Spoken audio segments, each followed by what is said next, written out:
TSK. டிஎஸ்கேக்கு நான் நன்றிலாம் சொல்ல முடியாது. ஏன்னா டார்ச்சர் பண்ணி உள்ளே வந்தார். எனக்கு அவரை காசு பண்ணுறங்கிற எண்ணம்லாம் கிடையாது. ஆனால் இல்லை நான் பண்ணி யாரா அவன் எங்கிட்ட வேலை செய்கிறதுக்கு இவ்வளோ ஆசைப்பட்றான் அப்படின்னு சொல்கிற மாதிரி இருந்தது.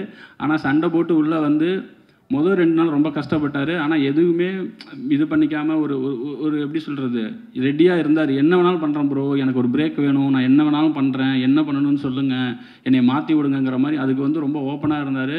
கண்டிப்பாக ப்ரோ, நீங்கள் ஆசைப்பட்டது எல்லாமே நடக்கும், இப்படியே இருங்க. உங்களுக்கு எல்லாமே இருக்குது, உங்களால் என்ன கேரக்டரும் பண்ண முடியும். ஸோ நீங்கள் நினச்சது எல்லாம் இதுக்கப்புறம் நடக்கும். இந்த படத்தை நிறைய பேர் நிறைய ஆசைகளோடு இருக்கிறாங்க. அவங்க எல்லாத்துக்கும் அடுத்தடுத்த கட்டத்துக்கு போகணுன்னு நான் ரொம்ப ஆசைப்பட்றேன். ரொம்ப நன்றி. அந்த குழந்தையே நீங்கள் தான் சார் அப்படின்னு சொல்லி நடிக்க வைக்கிறது வேற, அந்த குழந்தைக்கு அப்பா சார் நீங்கள் அப்படின்னு சொல்லி நடிக்க வைக்கிறது வேற. நீங்கள் ஹீரோ, ஆனால் ஹீரோ எனக்கு அப்பா அப்படின்னு சொன்னால், ஸோ அவர் என்கிட்ட என்னன்னு தெரில 15 நிமிஷம் தான் கதை கேட்டிருப்பார். 15 நான் சொன்னேன் இது மாதிரி 2 குண்டு இருக்குண்ணே அப்படின்னேன். எங்கே குண்டு போடு பார்ப்போம் அப்படின்னாரு. நீ உங்களுக்கு இந்த இதில் 40 வயசு 41 வயசு இருக்குண்ணே, அது குண்டு கிடையாதுரா அப்படின்னு சொல்லிட்டாரு. சரி 2வது குண்டு சொல்லு அப்படின்னாரு. நான் கதை சொல்லிட்டே வரேன். ஒரு 10 நிமிஷத்தில் அந்த குண்டு வந்துடும்.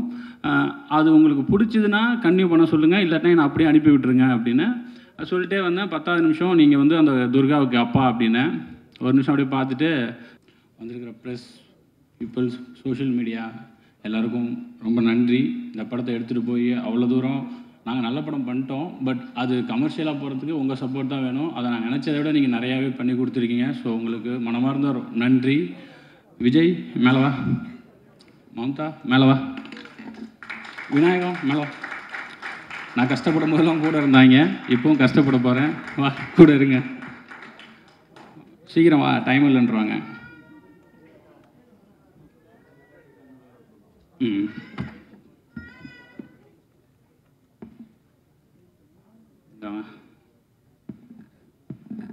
இவங்க 3 பேர் தான் இந்த படம் இன்னைக்கு எந்த நிலைமையில் இருக்கோ அதுக்கு காரணம். ஏன்னா சில நேரத்தில் நான் கூட தடுமாறி இருக்கேன். இது வந்து சரியாக இருக்குமா அப்படின்னு கேட்டிருக்கேன். அப்போல்லாம் வரும்போது ஏதோ எங்கே வாடா, முன்னாடி வாடா, அதுக்கு அங்கேயே நின்றுருக்கலாமே. ஓகேவா, இவன் அசோசியேட் எடிட்டரு. என்ன சொல்லப்போனால் இவன் எனக்கு தெரிஞ்சு இந்த ஒரு 1.5 வருஷத்தில் எப்படியும் ஒரு 10-20 நாள் பட்டினி கிடந்திருப்பான் என் கூட சேர்ந்து. ஆனால் ஒரு நாள் கூட அதை காமிச்சிக்கவே மாட்டான். அது மாதிரி ஏதாவது டவுட் இருக்குடா, இல்லைடா இது ஒர்க் ஆகுமா ஒர்க் ஆகாதா அப்படின்னு யோசிக்கும் போதெல்லாம் அவன் தான் எனக்கு சப்போர்ட் பண்ணுவான். ஒர்க் ஆகாது சார்ன்றுவான். சரிடா அப்போ வேண்டாம் மாற்றிடுவோம் அப்படின்னு சொல்லிட்டு அந்த கிரிக்கெட் போர்ஷன்ஸில் எனக்கு நிறைய கைட் பண்ணான். ஒரு சில நேரம் இவர்கிட்ட நம்ம ரொம்ப ஓவராக நோ சொன்னோன்னா கோச்சு போகிறான்னு சொல்லிட்டு மூஞ்சை மட்டும் அமைதியாக வச்சுக்குவான். அப்புறம் அடுத்த நாள் ஆனால் அதையும் சொல்லிடுவான், சார் இல்லை சார் அது செட் ஆகலை அப்படின்னு சொல்லிட்டுவான். ஸோ அந்த மாதிரி இவன். இந்த படத்துக்கு டைட்டில் எல்லாருமே சொன்னாங்க ரொம்ப நல்லா இருக்குது, கனெக்டிவிட்டியாக இருக்குது அப்படின்னு சொல்லிட்டு. ஆக்சுவலாக அந்த டைட்டில் ஃபஸ்ட்டு நான் வைக்கும்போது எனக்கு பிடிக்கல, எனக்கு இந்த டைட்டில் பிடிக்கல. ஆனால் சரி எனக்கு டவுட் வந்துன்னா ஓட்டு தான், எல்லாருக்கும் விட்டு பார்ப்போம், ஒர்க் ஆச்சுன்னா இது பண்ணலாம் அப்படின்னு சொல்லிட்டு. அப்போது அந்த டைட்டில் எனக்கு சொன்னது வந்து இவன், அதுக்கு சப்போர்ட் பண்ணது இவங்க. ஏன்னா என்ன டைட்டில் வைக்கிறதே தெரியல. அப்போ வந்து எங்கள் டீம் பேர் வந்து அந்த சர்க்கிளில் ரப்பர் பந்து டீமு, அதாவது அதை வச்சு ஒரு படம் பண்ண போகிறதுனால ரப்பர் பந்து டீமுன்னு சொல்லும்போது அவன் தான் சொன்னான் ரப்பர் பந்தே நல்லா தானே இருக்குன்னு. அதில் நான் பண்ண ஒரே வேலை ராவுக்கு பதிலாக லா போட்டது மட்டும்தான். ஸோ அந்த கிரெடிட் அவங்களுக்கு தான் போகும். தினேஷ் அண்ணா, இதில் நான் ஏன் தினேஷ் அண்ணா அப்படின்னா, அந்த குழந்தையே நீங்கள் தான் சார் அப்படின்னு சொல்லி நடிக்க வைக்கிறது வேற, அந்த குழந்தைக்கு அப்பா சார் நீங்கள் அப்படின்னு சொல்லி நடிக்க வைக்கிறது வேற. நீங்கள் ஹீரோ, ஆனால் ஹீரோ எனக்கு அப்பா அப்படின்னு சொன்னால், ஸோ அவர் என்கிட்ட என்னன்னு தெரில 15 நிமிஷம் தான் கதை கேட்டிருப்பார். 15 நான் சொன்னேன் இது மாதிரி 2 குண்டு இருக்குண்ணே அப்படின்னேன். எங்கே குண்டு போடு பார்ப்போம் அப்படின்னாரு. நீ உங்களுக்கு இந்த இதில் 40 வயசு 41 வயசு இருக்குண்ணே, அது குண்டு கிடையாதுரா அப்படின்னு சொல்லிட்டாரு. சரி 2வது குண்டு சொல்லு அப்படின்னாரு. நான் கதை சொல்லிட்டே வரேன். ஒரு 10 நிமிஷத்தில் அந்த குண்டு வந்துடும். அது உங்களுக்கு பிடிச்சதுன்னா கன்டினியூ பண்ண சொல்லுங்கள், இல்லாட்டினா நான் அப்படியே அனுப்பி விட்டுருங்க அப்படின்னு சொல்லிட்டே வந்தேன். 10வது நிமிஷம் நீங்கள் வந்து அந்த துர்காவுக்கு அப்பா அப்படின்னு ஒரு நிமிஷம் அப்படியே பார்த்துட்டு கன்டினியூ பண்ணுறா அப்படின்ட்டாரு. அப்போது அதுக்கப்புறம் ஒரு 15 நிமிஷம் ஃபுல் கதை வேணாண்டா, நீ எனக்கு க்ரக்ஸ் மட்டும் சொல்லு அப்படின்னு சொன்னேன். இதுக்கப்புறம் மிட் என்ன எண்டு என்னன்னு மட்டும் சொல்லுனாரு. ஓகேன்ட்டேன். ஆனால் எனக்கு தெரில எப்படி ஓகேனோடனே நானே கொஞ்ச நேரம் ஆனால் ஓகே தானே அப்படின்னு. ஆமாடா ஓகேடா நான் பண்ணுறேன் அப்படின்னு சொல்லிட்டாரு. வாடா போடா சொல்ல. அப்புறம் அது கோச்சு நான் எப்படா ஒன்று வாடா போடா சொன்னேன் அப்படின்னு சொல்லுவார். தமிழ்னு சொன்னார். எப்போ நான் எப்படின்னா அதுக்கப்புறம் நான் என்ன புரிஞ்சுக்கிட்டேன்னா எனக்கு எவ்வளோ விஜயகாந்த் சாரை பிடிக்குமோ அதே அளவுக்கு அவருக்கும் அது பிடிச்சிருந்தது போல். ஸோ அவருக்கு நான் சொன்னேன், நீங்கள் இந்த படத்தில் விஜயகாந்த் சார் ஃபேனாக வரும்போது நான் விஜயகாந்த் சாரை செலிப்ரேட் பண்ணுறேன் அந்த எண்ணத்துக்கு அவர் இந்த படத்தை ஓகே பண்ணியிருக்கிறதா தான் நான் வந்து அன்னைக்கு சொல்ல. பட் அவருக்கு என் கூட இந்த 1.5 வருஷம் இருந்தப்போ அதில் நான் புரிஞ்சுக்கிட்டேன், ஓகே அதனால் இந்த படம் ஒர்க் ஆகிருக்கு அப்படின்னு சொல்லிட்டு. ஸோ தினேஷ்னா ரொம்ப தேங்க்ஸ். இல்லைனா அது வந்து இன்னொரு வெறும் மாமனாராக மட்டும் போக வேண்டிய ஒரு கேரக்டரை இந்த அளவுக்கு இன்றைக்கி ஒரு ஒரு இந்த கடைசி ஒரு வாரத்தில் சோஷியல் மீடியாவை பார்த்தா தெரியும். அதை எனக்கு ஒரு பெருமை சந்தோஷமாக என் ரைட்டிங்க்கு ஒரு உயிர் கொடுத்ததுக்கு ரொம்ப நன்றிண்ணா. உங்களுக்கு உடம்பு சரியில்லை, அதனால் நீங்கள் அவர் என் கூட அந்த தேட்டர் விசிட்லாம் போனதுனால அவருக்கும் சரி சஞ்சனாவுக்கும் சரி ஏதோ வைரல் ஃபீவர் அந்த மாதிரி ஏதோ ஆகிருக்கு, டயர்ட் ஆகிடுச்சு, அதனால் அவங்களால வர முடியல, தப்பாக எடுத்துக்காதீங்க யாரும். அசோதை நீங்கள் நல்லா தான் பண்ணீங்க, சொல்லக்கூடாதுன்னு இல்லை. எனக்கு சரி இதை நான் சொல்கிறது இல்லை, நம்ம எல்லாமே சேர்ந்து தானே ஒர்க் பண்ணியிருக்கோம், அதனால் எனக்கு சொல்கிறதுக்கு கரெக்டாக இருக்குமான்னு தெரியல. இவங்க சொல்லணும், அதுக்கப்புறம் ஓகே அப்போ நம்ம கரெக்டாக தான் பண்ணியிருக்கோம் அப்படின்னு தான் இருந்ததே தவிர மற்றபடி சொல்லக்கூடாதுல்ல. ஏன்னா செட்டே சொல்லிருச்சு, நீங்கள் நடிக்கும்போது வேடிக்கை பார்க்க வந்த என் ஒய்ஃப் கூட 2-3 நாள் வரும்போதே சொல்லுவாங்க, என் தலைவி தாண்டா இந்த படம் அப்படின்னு சொல்லுவாங்க. ஸோ நீங்கள் ரொம்ப நல்லா பண்ணியிருக்கீங்க. அந்த கேரக்டருக்கு அதே தான் சேம், நீங்கள் ஹீரோயின் ஆனால் இன்னொரு ஹீரோயினுக்கு அம்மா இப்படி சொல்லி இது ஒரு காம்ப்ளிகேட்டடான இது. அவங்க வந்து என்கிட்ட கதை கேட்கும்போது ஜூம் காலில் கேட்குறாங்க, நான் ஃபஸ்ட்டு கதை சொல்கிறேன். அவங்களோட எண்ணம் என்னென்னா தமிழ் சினிமாவில் ரீஎன்ட்ரி வேணும் சார். இப்போ அவங்க எவ்வளோ எமோஷன் பேசுனாங்களோ அது அப்படியே என்கிட்ட சொன்னாங்க. நான் ஒரு செகண்ட் கதையை சொல்லலாமா வேணாமான்னு யோசித்தேன், பட் சொல்லிடுவோம். சொல்லிவிட்டு அதுக்கப்புறம் என்ன சொல்கிறாங்கன்னு சொன்னேன். அவங்க சொல்லி முடித்தவொடனே அவங்க ஓகேன்ட்டாங்க. அவங்க ஒன்றே ஒன்று தான் கேட்டாங்க, சார் எனக்கு நான் எந்த லாங்குவேஜ் பண்ணாலும் தமிழில் ரீஎன்ட்ரி ஆகணும், எனக்கு தமிழில் பிரேக் கிடைக்கணும் சார், நான் அதுக்கு தான் இவ்வளோ பண்ணிகிட்டு இருக்கேன், உங்களை நம்பி நான் இறங்குறேன் சார் அப்படின்னு. ஹாப்பியாக பண்ணிங்க. அப்போ இது சக்ஸஸ் மீட்டு தான். ஸோ அவங்க ஹாப்பினா கண்டிப்பாக நானும் ரொம்ப ஹாப்பி. நான் இந்த படம் பண்ணது என்னுடைய வெற்றி பை ப்ராடக்டாக தான் பார்க்குறேன். அசோதைக்கும் தினேஷ் அண்ணா அவங்களுக்குமே சரி, 2 பேருமே கிட்டத்தட்ட ஒரே காலகட்டத்தில் தான் இருக்காங்க, ஒரே இதில் தான் இருந்தாங்க. அவங்களுக்கு ஏதோ ஒன்று தேவை, அது கிடைக்காம சுற்றிக்கிட்டே இருந்தாங்க. அது இந்த படத்து மூலிமா கிடச்சிருக்குன்னு அவங்களுக்கு நம்பினாங்கன்னா நான் ரொம்ப ஹாப்பியாக இருப்பேன். நான் தான் அது ஃபஸ்ட் ஆளாக ஹாப்பியாக இருப்பேன். ரொம்ப தேங்க்ஸ் இந்த கேரக்டர் எனக்கு பண்ணி கொடுத்ததுக்கு உங்கள் 2 பேருக்குமே. ஹரிஷ் ப்ரோ, நான் இந்த கதை எழுதி முதல் ஹீரோவே அவர்கிட்ட தான் ஃபஸ்ட்டு சொன்னேன், ஒரே மீட்டிங் தான் பண்ணுறேன்னு சொல்லிட்டாரு. ரொம்ப தேங்க்ஸ் ப்ரோ, அன்பாக வந்ததுக்கு. சாப்பிடவும் அவர் பேசும்போது சொல்லுவார்னு நினைக்கிறேன், சாப்பிட விடாமல் அனுப்புனது, சாப்பிட விடாமல் வேலை வாங்கினது. ஸோ நிறைய கஷ்டப்படுத்தணும், கஷ்டம் வேணும்னே படத்தில் அது அங்கே தேவைப்பட்டுச்சு. அது எல்லாம் பொறுத்துக்கிட்டு அவர் நினச்சிருந்தாருன்னா ப்ரொடியூசர்கிட்ட பேசியோ இல்லை வந்து யாதோ சொல்லி இல்லை நான் வந்து எனக்கு சில இதுக்கெல்லாம் வேணும் அப்படின்னு கேட்டிருந்தாங்கன்னா ஆப்வியஸாக ப்ரொடக்ஷன்லேயும் சரிப்பா அதை என்னன்னு பார்த்துடலாம்ப்பா அப்படின்னு சொல்லியிருப்பாங்க. ஆனால் அவர் ஒரு நாள் கூட முகத்தை சுழிச்சதோ இல்லை வந்து பிரேக் விடாமல் நாங்கள் அவ்வளோ நேரம் அடின்னு அடித்த எதுவுமே இது வரைக்கும் இந்த நாள் வரைக்கும் எங்கிட்ட லைட்டாக முகத்தை கூட காமிச்சதில்லை. ஆனால் நான் நிறைய பண்ணியிருக்கேன், நிறைய டார்ச்சர் பண்ணியிருக்கேன். பட் எதுக்குமே இல்லாமல் அவர் இந்த கதையை நம்பி என்னையை நம்பி இது வரைக்கும் என் கூட ட்ராவல் பண்ணிகிட்ருக்காரு. நேற்று ப்ரொமோஷன்ஸ் வரைக்குமே அவர் வந்து என்னை அவ்வளோ பேக் பண்ணுறாரு, என்னை அவ்வளோ சப்போர்ட் பண்ணுறாரு. ரொம்ப தேங்க்ஸ் ப்ரோ. இதே மாதிரியே இருங்க, நிறைய பேர் சப்போர்ட் பண்ணுங்கள். சஞ்சனா அவங்களால வர முடியல, அவங்களும் அந்த கேரக்டருக்கு ரொம்ப நல்லபடியாக பண்ணி கொடுத்தாங்க. அந்த கேரக்டரை எழுதும்போது நான் கொஞ்சம் இந்த ஸ்கிரிப்டில் எனக்கு ஒரு டவுட்டுனா எனக்கு அவங்க கொஞ்சம் கம்மியாக எழுதிட்டோமோ இல்லை அது சரியாகுமோன்னு தெரியலங்கிற ஒரு டவுட்டில் இருந்தப்போ அந்த கேரக்டரையும் இந்த படத்தில் அந்த உமன்ஸ் கேரக்டர் எல்லாம் ஸ்ட்ராங்னு சொல்லும்போது விட எனக்கு அசோதை எழுதும்போதே தெரியும் இந்த கேரக்டர் கண்டிப்பாக அதுக்கான வேலையை பார்த்துருன்னு. ஆனால் சஞ்சனா கேரக்டர் மேலே எனக்கு ஒரு டவுட் இருந்துக்கிட்டே இருந்துச்சு. பட் அவங்க அதை புல் ஆஃப் பண்ணி அதையுமே என் ரைட்டிங்கை கொஞ்சம் எலிவேட் பண்ணி கொடுத்தாங்க. ஸோ அவங்களுக்கு ரொம்ப நன்றி. ஜென்சனாக இருக்கட்டும், அவர் ஆர்ட் டைரக்டர், அவரும் ஒரு ஸோ இந்த கேரக்டர் இருந்த எல்லாருமே என்னென்னா ஒரு கட்டத்துக்கு மேலே அவங்க எந்த டிஸ்டர்புமே பண்ணல. சரி இவர்கிட்ட ஏதோ ஒன்று கேட்குறாரு அதை கொடுத்துருவோன்னு சொல்லி வெயில்லையும் மழையிலையும் எனக்காக அவ்வளோ பண்ணி கொடுத்தாங்க. உங்கள் எல்லாருக்கும் ரொம்ப நன்றி. டெக்னீஷியன் டிகேபி இன்றைக்கி வரல, அவருக்கு வேறு ஷூட்டில் இருக்கார். அவர் அப்படி நான் இந்த கதை அவர் வந்து கரெக்டாக இந்த படம் ரொம்ப லவ் டுடே ரிலீஸ் ஆச்சு. அவருக்கு வந்து வேறு நிறைய கமிட்மெண்ட்ஸ் வந்துச்சு. அவர் நினச்சிருந்தா போயிருந்துருக்கலாம். ஆனால் இந்த கதையை படிச்சுட்டு அவருக்கு ஜென்யூனாக இல்லை இந்த கதையில் ஒரு ஜென்யூனிட்டி இருக்கிறதால நான் போக மாட்டேன், நீங்கள் என்றைக்கு ஷூட் பண்ணாலும் சொல்லுங்கள் நான் வந்துடுறேன் அப்படின்னு சொல்லிட்டு இதுக்கு ஒரு பக்கம் மகாராஜா ஷூட் போய்கிட்டு இருக்கு. நைட்டு வரைக்கும் அங்கே போயிட்டு காலைல ஆனால் என் ஷூட்டுக்கு வருவார். கிட்டத்தட்ட ஒரு 30 நாள் தூங்காமல் கொள்ளாமல் வேலை செஞ்சுருக்காங்க. ஸோ டிகேபி ரொம்ப நன்றி. தினேஷ் மனோகரன் காஸ்டியூம் டிசைனர் தினேஷ் மனோகரன் ஊரில் இப்படி தான் சட்டை போடுவாங்க, போய் ஷோரூம்லாம் ட்ரெஸ் எடுக்காதீங்கன்னு மட்டும்தான் சொன்னேன். அவர் எங்கே போய் எடுத்தாருன்னு தெரில.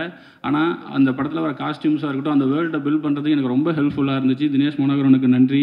ஆர்ட் டைரக்டர் வீரமணி சார், நீங்கள் தான் என்ன தான் நம்ம லைஃப் நான் எழுதியிருந்தாலும் அதை கொடுக்குறது ஆர்ட் டைரக்டர் தான். ஸோ அவ்வளோ லைஃப் கொடுத்தாரு. இது எங்கேயுமே செட்டு இல்லை, பட் நாங்கள் ஒர்க் பண்ண அந்த ஆர்ட் டைரக்ஷன், அந்த ஆர்ட் ஒர்க்கு நான் வந்து ஃபஸ்ட்டு ஒரு விஜயகாந்த் சாரை வரைஞ்சிட்டாரு. திடீர்னு ஒரு நாள் நான் என்ன நைட்டு ஃபோன் பண்ணி, இல்லை எனக்கு அது வேண்டாம், நான் ஒன்று அனுப்புகிறேன், அதை வரைஞ்சி கொடுங்க, நாளைக்கு காலைல ஷூட். ஆனால் அந்த நைட்லேயும் போய் அதை வரைஞ்சி கொடுத்து எனக்கு அந்த இப்போ நீங்கள் ஃப்ரேமில் பார்க்குற அந்த வீட்டில் இருக்கிற ஃப்ரண்ட்டில் இருக்கிற அந்த விஜயகாந்த் சார் வந்து லாஸ்ட் மினிட்ல நான் மாற்றினேன்.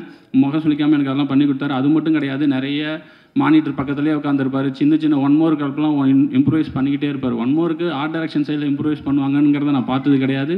ஆனால் அவர் பண்ணிக்கிட்டே இருந்தார். ரொம்ப தேங்க்ஸ் சார். மதன் ப்ரோவுக்கு ஒரு நல்ல விஷயம் என்னென்னா, அவருக்கு கிரிக்கெட் ரொம்ப தெரியும்.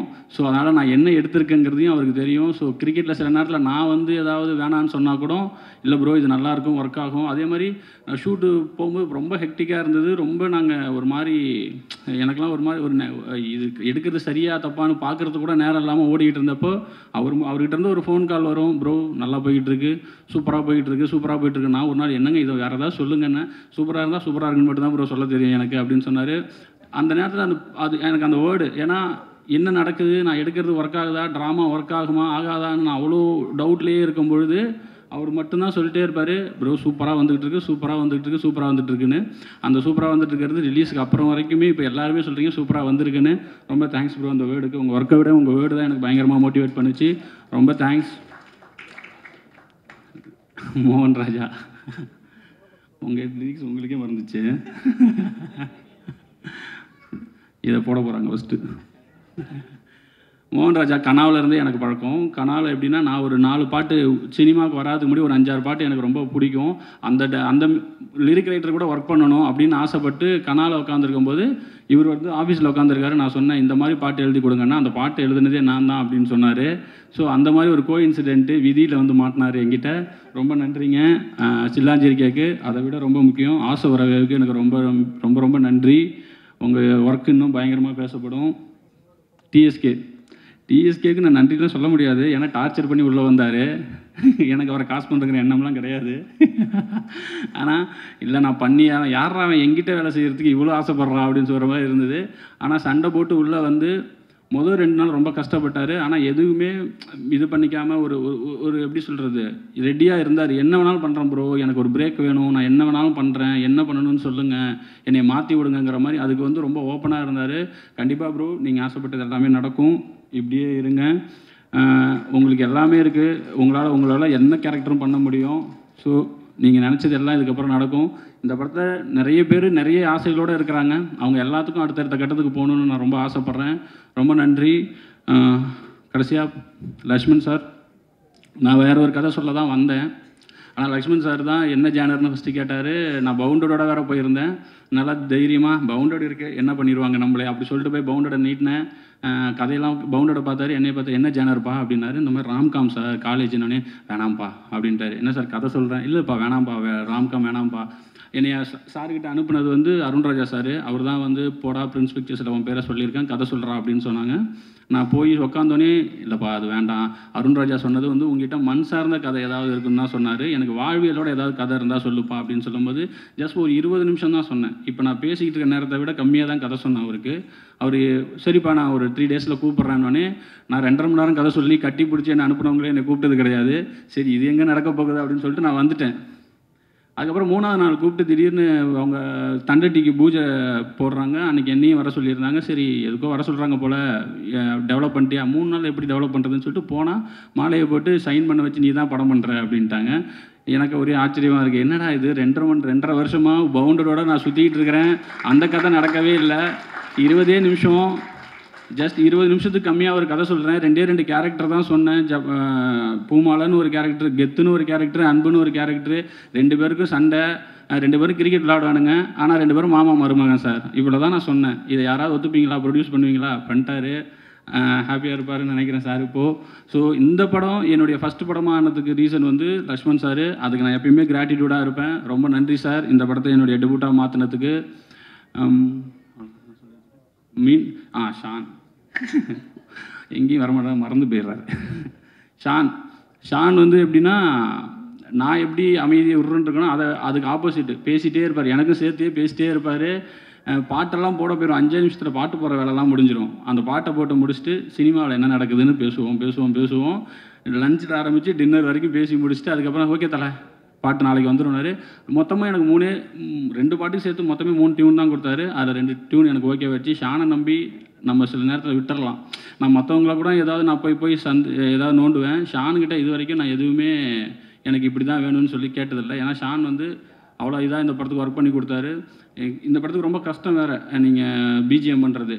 ஏன்னா அந்த கிரிக்கெட்டில் வெளியில் காமெடி பண்ணிகிட்டு இருப்பாங்க, உள்ளே 2 பேரும் இன்டென்ஸாக இருப்பாங்க. அதுபோக கமெண்ட்ரி வரும், சவுண்டுக்கு வேறு வேலை இருக்குது, இதுக்கு நடுவில் மியூசிக் வரணும். இத்தினோண்டு கேப்பில் ஒரு எமோஷனை கன்வே பண்ணணும். ஸோ அவ்வளோ ஒரு 6 மேட்ச் இருக்குது. அந்த 6 மேட்ச்சுக்கும் அவ்வளோ ஒர்க் இருக்குது. ஆனால் ஷானுக்கு நான் அவ்வளோ ஒன் மோர் நாங்கள் வந்து திரும்ப கேட்போம், இல்லை இன்னும் பெட்டராக வேணும். ஆனால் எதை பற்றியுமே கவலைப்படாமல் ஷான் வந்து எனக்கு அவ்வளோ அழகாக பண்ணி கொடுத்தாரு.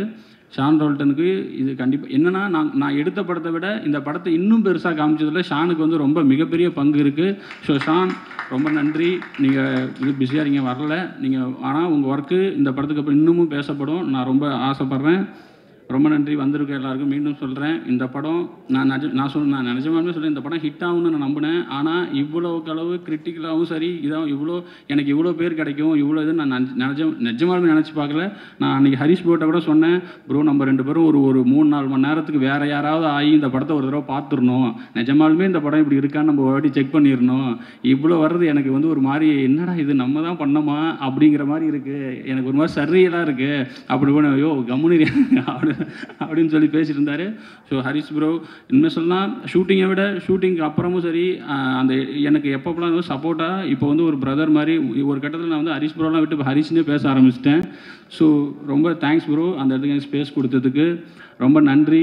மீண்டும் பத்திரிகை, ஊடகம், சோஷியல் மீடியா எல்லாருக்கும் ரொம்ப நன்றி. சப்போர்ட் பண்ணுங்கள். எனக்கு மட்டும் இல்லை, இந்த மாதிரி ஃபஸ்ட் பட டேரக்டருக்கு இன்னும் எல்லா படத்துக்குமே நீங்கள் என்ன எழுதுறீங்களோ அதுவும் சரி, அதுதான் வேர்ட் ஆஃப் மவுத்தாக மாறும்.